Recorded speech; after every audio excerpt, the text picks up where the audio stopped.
What's up, guys? Coach Nate, owner at Steel Strength Training. I've been working with everyday men and women for the last 10 years as a personal trainer. And so I'm just bringing you my best tips, tricks, and advice that I've learned over this last decade of helping over 1,000 everyday men and women, just like me, just like you.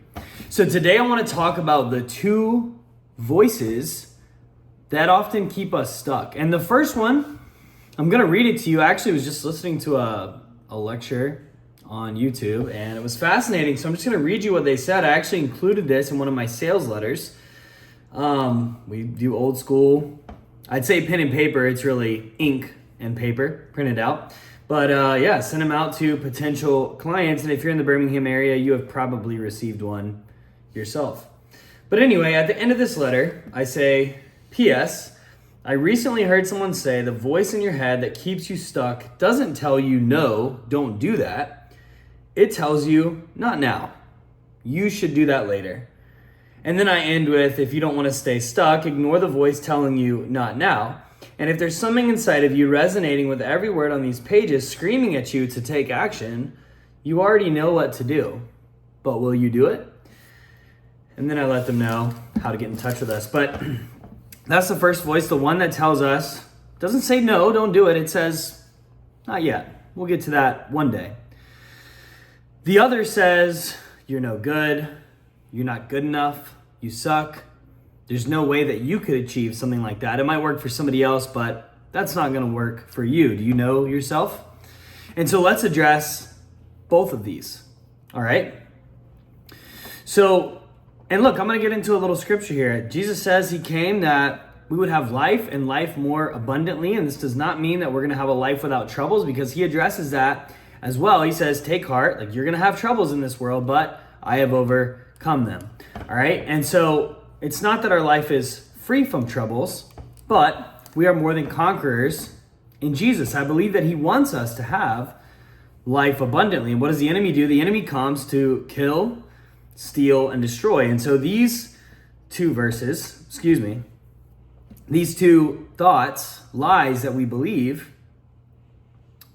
I would say they're designed by the enemy to keep us stuck. And so let's talk about each of those. The one that says not now, maybe later, or we will get to that later, but not today. And the one that says you're not good enough. So don't do it yet. We'll get to that one of these days. It's such a great lie, because if the voice was telling you we're never going to do that, you'd be like, well, of course we are. Of course we're going to get healthy. Of course we're going to improve our marriage, improve our relationship with our kids, whatever it is. If the voice said, we're just not going to get around to that, there's no point in that, well, you wouldn't believe it, because you know there's value in getting lean, strong, and healthy. You know there's value in having a better marriage, having a better relationship with your kids, your friends, etc. And so the lie is subtle, because it agrees with you by saying not now, but we will do that later. It agrees that yes, this is very important, but let's just stay in the comfortable. And the thing is, what you and I most want, the things that are most worthwhile in life, are usually things that you have to work for. They don't come easy. They're the things that you and I want are often on the other side of a mountain or a battle with some giants that you don't know how you're going to defeat. But you've already admitted defeat if you don't try, if you don't go for it. And so I think this lie keeps us stuck by telling us, it agrees that, yes, this is important, but stay in the comfort. Stay in the comfort a little while longer. Don't take action. Don't make a change. Your spouse will be there tomorrow. Your kids will be there tomorrow. You can get healthy and fit tomorrow. But eventually, I don't know when that is. And for every person, it's different. And for every situation, it's different. But first, we're not promised tomorrow. We don't know when our life ends. We don't know when someone else's life will end. And we don't know when it's too late. I think regardless of your situation, there's probably hope. If you're still breathing, there's hope. But don't put off till tomorrow what you can accomplish today. So don't believe the lie, not now. We'll get around to that sooner or later. Ignore that. Take action today. And to the voice that says, our second voice, you're not good enough, you suck, this could never work for you. Why? I would venture to say that no matter who you are or what situation you're in, somebody, somewhere on the face of the planet, in the history of the world, has achieved what you've wanted to achieve, who's done what you've wanted to do, despite all odds. And that is not me diminishing your circumstances. Many of you have been through far, far more difficult things than I could ever imagine. And this is not a judgment if you don't take action. Because I think if you look at the suffering that all of us endure, and it's definitely different degrees of suffering for all of us, but I think it's amazing that any of us even try, that any of us have hope, that any of us do anything at all. Because I think that life will punch you in the face enough to give anybody reason to not try anymore. I think we've probably all been tempted to not try.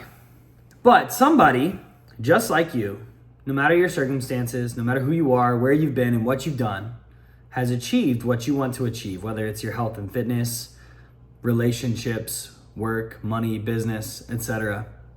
So I would just encourage you to not believe the lie. Who are you? Who are you? What makes you think you can do this? And what I would tell you, I'll tell you who you are. You are made in the image of God. You have special gifts and talents that only you have. There's only ever been one of you.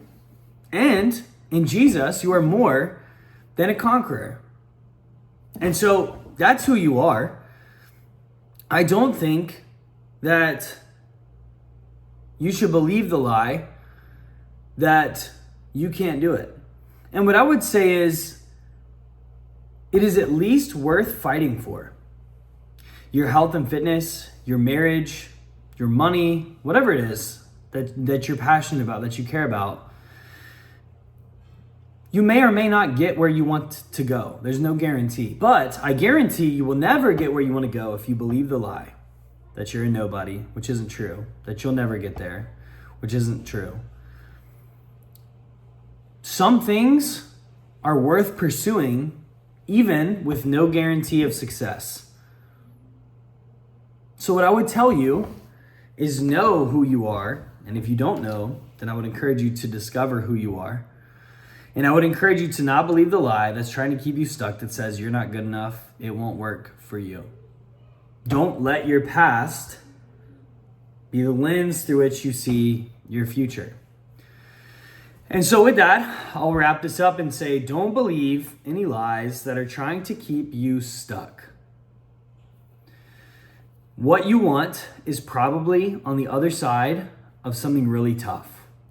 Hard conversations, hard admissions, hard work, maybe a combo of all the above. That means it's worth doing. Anything that you want that's worth, it's probably going to be difficult and it won't come easy, but it is worth it.